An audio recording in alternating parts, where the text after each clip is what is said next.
So, Colin, tell me a bit about your internship. Yeah, so this summer I worked for a open source project called Runestone Interactive. Um, Runestone Academy is a open source project whose goal is to deliver free and affordable learning tools for students around the world. Um, my job was that I worked with a team of about 6 people, and we worked on bringing new books onto the platform and updating old books so that they could be used in classes this semester. One of the books we wrote, we actually used during the summer on a study abroad in Taiwan, which was really fun. Um, Most of my work centered around uh, using a language called pretext, which is a markup language similar to HTML. Um, it's pretty old and not super well documented, so that offered us a lot of challenges. But it was pretty fun to work with. We used Java, Python, C++, and R in different books, just because that's what the books were covering. Um, yeah, and that's pretty much what we do. We worked in a team, so we did a lot of pair programming and code review. All right. So, describe the most important technical thing you learned during your internship. The most important technical thing I learned during my internship is probably the Git workflow.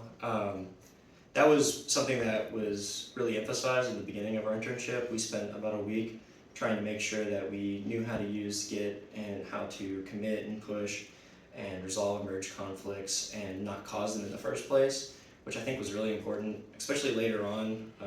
We were working in a team much larger than the ones that we would normally be in like a project at school. So we experienced far more merge conflicts, or at least we had a higher possibility of them. So just following best practices was really important, and I think that's a skill that's be more applicable later on in my career. All right. So, what's the most important non-technical thing that you learned during your internship? Um, Reading documentation, especially for pretext and R and things that I don't know much about, was really important. Reading documentation that's like very sparse and trying to figure out what needs to be done. I think that's a very good skill to have, and it helped us a lot being able to read documentation, find out how certain functions work. Like for instance, we had a book that was written in R, or we had a book that was covering the language R, and we needed to implement an active code, and we had to find documentation for a tool called SageMath, and it was a really long rabbit hole that we went down into, and yeah, if I didn't know how to read documentation, I wouldn't have been able to do that. All right. So, explain what you feel the most proud of that you accomplished during your internship.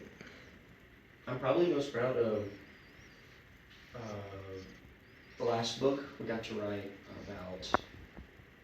Uh, we got to write about learning Java, and I had actually taken the class that book was for. So I got to make a lot of design choices that ended up in the final project. So, for instance, there was a chapter about file input and output that I proposed and then helped write. Got to write most of the sections of that chapter. Um, and yeah, I feel proud of it because what I did had an actual very tangible effect on the final project, and I think that was really helpful. Okay. So, what surprised you the most about your overall experience? I think what surprised me most was that I really don't like working remotely.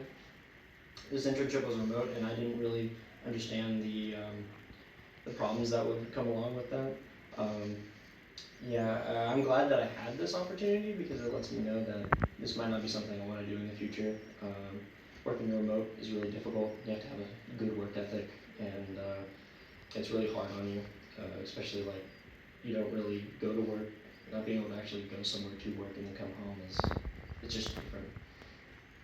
All right. Well, thank you for your time.